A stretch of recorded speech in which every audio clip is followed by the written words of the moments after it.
আসসালামু আলাইকুম। শামাইলে তিরমিজির অনলাইন তালিম থেকে পড়া হচ্ছে, তালিম শুরু করা হচ্ছে। শামাইলে তিরমিজি থেকে পড়া হচ্ছে। দারুল উলুম দেওবন্দ এর শাইখ হাদিস যুগশ্রেষ্ঠ মুহাদ্দিস হযরত মাওলানা আনজার শাহ কাশ্মীরি দামাত বারাকাতুহু এর দোয়া ও অভিমত। নাহমাদুহু ওয়া নাসাল্লি আলা রাসূলিহিল কারীম, আম্মা বা'দু।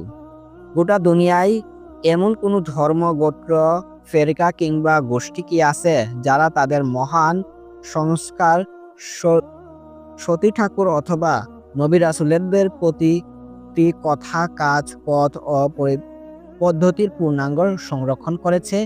ইহুদি ও খ্রিস্টান যারা আছে আজ একান্ত হয়ে সারা বিশ্বে বুদ্ধিবৃত্তি ও শাসন কার্য চালিয়ে যাচ্ছে। মিডিয়া যোগ্য যাদের করতলে প্রকাশনা জগতে যাদের একচ্ছ আধিপত্য, সাহিত্য কিংবা যে কোনো বিষয়কে প্রভাব বানাতে যাদের কোনো জুড়ি নেই, তারাও শস্য নবী হযরত মুসা আলাইহিসসালাম এবং হযরত ঈসা আলাইহিসসালাম এর জীবন চরিত্রের যৎসামান্য অংশ সংরক্ষণ করতে পারেনি। তাওরাতের ইতিহাস, ইনজিলের প্রেক্ষাপট তাদের কাছে সংরক্ষিত নয়। এই দুইটি আসমানি কিতাবে বিকৃতির ধারা অব্যাহত আছে। বিশ্বের অনেক দেশই তাদের শাসন কর্তৃত্ব চলছে। প্রযুক্তিগতভাবেও তারা চরম উৎকর্ষ সাধন করেছে, তাদের আবিষ্কৃত পণ্যের বিশ্ব বাজার ছেয়ে গেছে। কিন্তু তারা তাদের ধর্ম প্রবর্তককে সঠিক জীবন ইতিহাস তুলে ধরতে সম্পূর্ণ অক্ষম।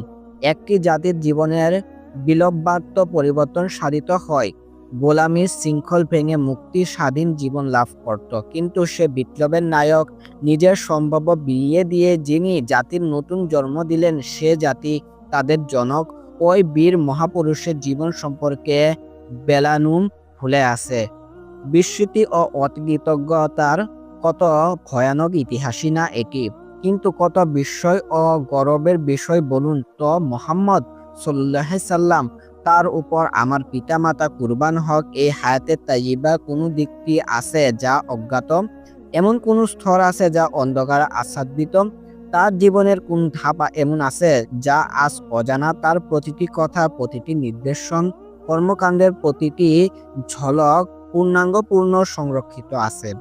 এমনকি অবনয় আকৃতি, কথাবার্তা, সন্ধ্যা, সকাল ও রাত, দিনের প্রতিটি মুহূর্ত, নির্জনতা ও মজলিসের হালত, প্রতিটি বিষয়ে দিবালয়ে নেই পরিষ্কার। শুধু স্বভাব প্রকৃতি নয়, বরং তার গঠন আকৃতিও পরিপূর্ণভাবে সংরক্ষিত।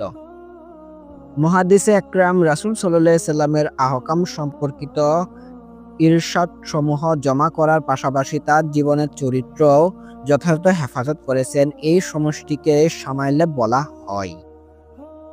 হাদিসের প্রসিদ্ধ কিতাবে তিরমিজি শরীফের শামাইল অধ্যায় ব্যাপক পরিচিত। তাতে রাসূল সাল্লাল্লাহু আলাইহি সাল্লাম এর সুরমা দানি বর্ণনা উল্লেখ আছে। তার সেলাইয়ের কথা, চুল চিরুনি এবং কাপড় মোবারকের আলোচনাও জানা যাবে। ওযু গোসলের পরে তিনি কোনো কাপড় ব্যবহার করতেন, এমনকি তার পাদুকা মুবারকের ব্যাপারেও দীর্ঘ বিবরণ রয়েছে। রাসূল সাল্লাল্লাহু আলাইহি সাল্লামের পছন্দনীয় খাবারসমূহ, তার পানির কোনো কিছু আলোচনা বাদ পড়েনি। এমনকি তার সহধর্মীদের আনন্দ বিনোদনের জন্য তিনি যেসব কিচ্ছা কাহিনী শোনাতেন তাও সংরক্ষণ করা হয়েছে। শামাইলের এই বিষয়সমূহের উপর পূর্ববর্তী মুহাদ্দিসগণ কলম ধরেছেন, আর এই যুগে মুহাদ্দিসগণ এর তাসরিফ করছেন এবং সিরতে পাকে হেফাজতের জন্য ব্যাখ্যা বিশ্লেষণের কাজ আঞ্জাম দিচ্ছেন।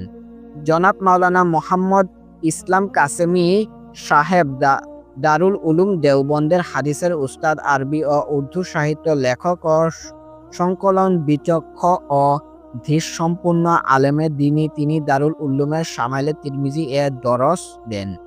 শামাইলের অধ্যায়ের ব্যাখ্যা বিশ্লেষণের ক্ষেত্রে তিনি অসাধারণ উপলব্ধি অর্জন করেছেন।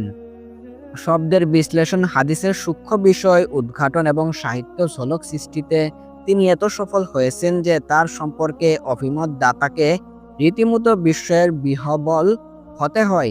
তার কোনো গুণ বা সৌন্দর্যটি উল্লেখ করবে, হে আমার প্রাণপ্রিয় দারুল উলুম, তুমি তোমার সংক্ষিপ্ত জীবনের ব্যাপারে গর্ব করো যে তোমার আস্তির সর্বপ্রকার সৌভাগ্য দ্বারা ভরপুর। জগদ্দিন মুদার রিস সফল বক্তা, প্রসিদ্ধ ও জনপ্রিয় কবি, সাহিত্য সব কিছুই তোমার সংগ্রহে আছে। সরঞ্জামের অপার্জর এগুলোই আমাদের সরঞ্জাম। হে আল্লাহ, তুমি কুদৃষ্টি থেকে হেফাজত করো। হে এর সংকলন ও অনুবাদকে এমন মুখগুলিতে নসিব করো যার জন্য মন বেকুল থাকে, মস্তিষ্ক অস্থির থাকে এবং আকাঙ্ক্ষা সমূহ উদ্দীত হয়। সংকলনের সাথে এই অধমকেও দুয়াতে শরিক রাখার প্রার্থনা জানাই।